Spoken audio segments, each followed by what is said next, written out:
everyone, welcome back to the AHA method. I'm Johnny, and today, before I explain anything, I want you to play a quick guessing game with me. No cheating, actually pick a number. First animal, a house cat. An ordinary house cat. How high do you think it can jump? Got a number? Good, keep it in your head. Second, a dog, a big one. How high does it jump? And third, a horse. A real horse, 500 kilograms, over 100 times heavier than that. How high do you think a horse can jump? Got all three numbers in your head? Let's check them because I promise you this is going to be weird. Cat, about 4 kilograms, jumps roughly 1.5 meters. Dog, a strong jumper, can clear almost 2 meters. And the horse, 500 kilos, remember, over 100 times heavier than the cat, typically jumps under 1 meter. Wait, they're all basically in the same range? The horse barely jumps any higher than the cat, and it's 100 times heavier. That makes no sense, and it keeps happening, size after size, across the whole animal kingdom. So here's our puzzle. Why is jump height almost totally independent of how big an animal is? Okay, let me refresh what I know about scaling. Picture a cube with side length LV. Now double it to 2L its face. The flat surface grows by L squared. Every face is 4 times bigger. But the whole cube's volume grows by L cubed, 8 times bigger. Area and volume don't scale the same way when something gets bigger. I have a feeling that mismatch between area and volume is exactly the secret hiding inside our jump puzzle. So, pause for a second. How would you connect a growing cube to a jumping flea? Comment your guess below. I want to see it.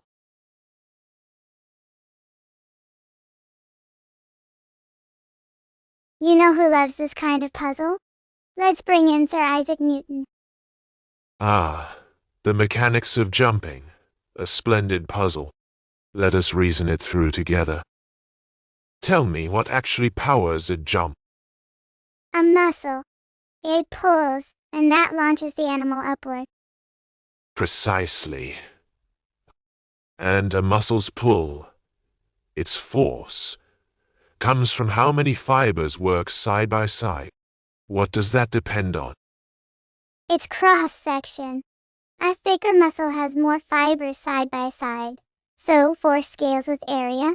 Force is proportional to L squared. Good. And how far can that muscle actually shorten its useful stroke? By a fraction of its own length, so the stroke scales with L itself. Now, work, the energy a muscle delivers, is force times the distance it acts over.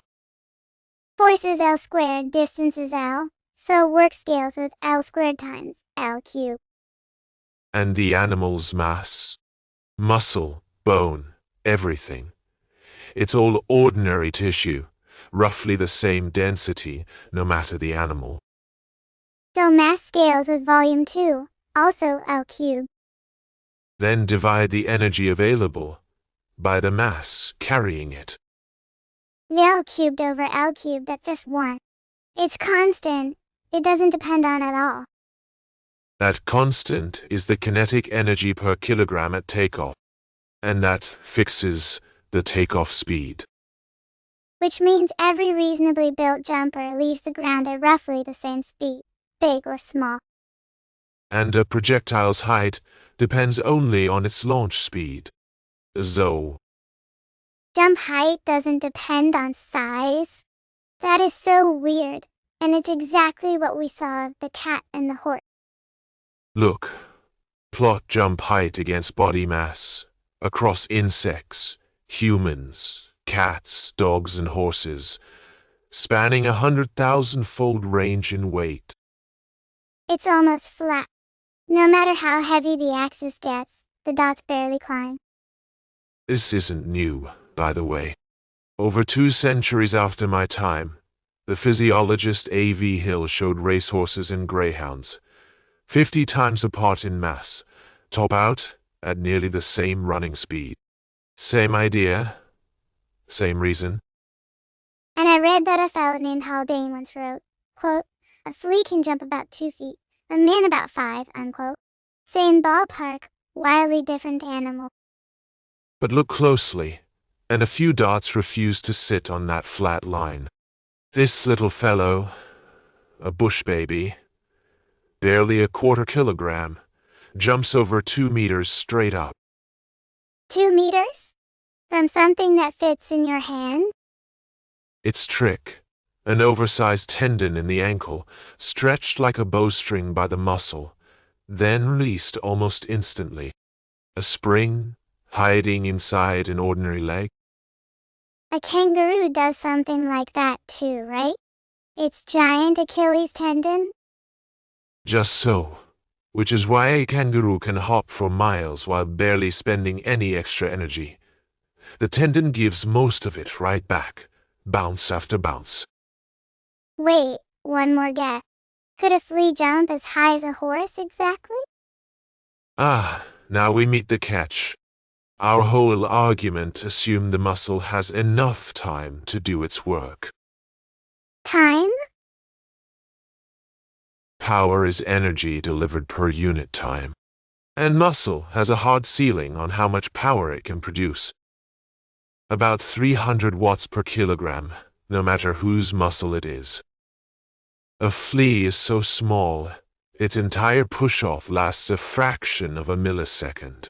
There simply isn't time for ordinary muscle to deliver enough energy that fast, even working flat out.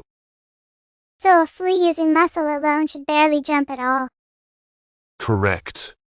And that is precisely the puzzle nature had to solve.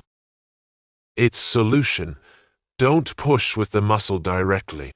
Load a spring instead, slowly, over about 1/10 of a second, then release it almost instantly. Like a tiny catapult. Exactly, a catapult. The material is called resilin, an almost perfectly elastic protein. Charge it slowly, well within muscle's power budget, then let it go in under a millisecond. And that gives it 65,000 watts per kilogram? That's about 200 times more than muscle can ever produce directly. The spring was never limited by muscle speed, only by how fast the material itself can snap back. Behold the champion, the froghopper, smaller than a grain of rice, launches itself over 70 centimeters into the air. 70 centimeters? That's taller than my knee. From above I could barely even see. The flea does the same trick on a smaller scale, about 20 centimeters, over 100 times its own body length, cheating our clean little law by inventing a completely different machine.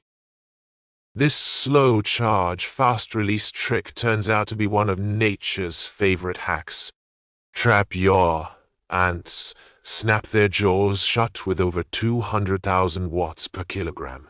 The same idea. Just built for speed instead of height. Nature really found one trick and used it everywhere. Okay, but then, what about the other end? Could an elephant just jump? Ha! No, and that failure is honest too. Our whole argument assumed an elephant is simply a scaled-up cat. Same shape, same proportions. It isn't? It cannot afford to be. Stretch a cat's leg proportions up to elephant size, and the legs would fail under its own weight on landing. Real elephants grow disproportionately thick, pillar-like legs, built for standing, not springing. So the bigger they get, the more they have to cheat the simple picture too, just in the other direction. Precisely. Our law is a beautiful first approximation, and every animal at the extremes is quietly correcting it, one way or another. Built differently. Do you think an elephant could jump? Tell me in the comments. 2 lessons today, my friend. First, a clean scaling argument, energy over mass, area versus volume, And jump height falls right out of it. And second, whenever a simple rule seems to break, look closer. Something clever is usually hiding underneath, like a tiny spring inside a flea. Keep wondering. Keep questioning. Thank you, Mr. Newton. And thank you for watching. If this made you look at animals differently, hit like and subscribe. It really helps the channel. See you in the next one. Goodbye.